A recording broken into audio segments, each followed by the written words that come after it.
Hej, jeg hedder Anders Lange.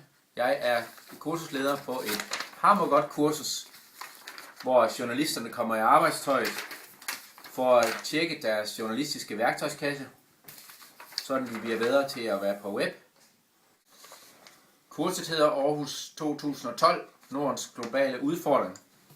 Det er 6 uger på rejse med kolleger. Ruten er den her. I den første uge i Aarhus, der lærer man om ny teknik, den nordiske identitet og kultur. Den anden uge i Aarhus kigger vi på indvandring, terror, globalitet.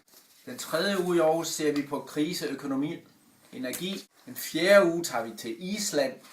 Den femte uge tager vi til Bruxelles og kigger på parlamentet, lobbyisme, kommissionen. Den sjette uge tager vi til Stockholm.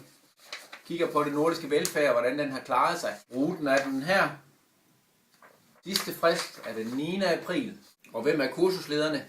Det er jeg selv, og så er det John Frølich, ekspert i EU, total ekspert i EU. Og så er det Sigrun Stefansdottir, programredaktør på RÚV i Island. Hun er så god, så jeg har kommet til at printe hende ud i 100 eksemplarer.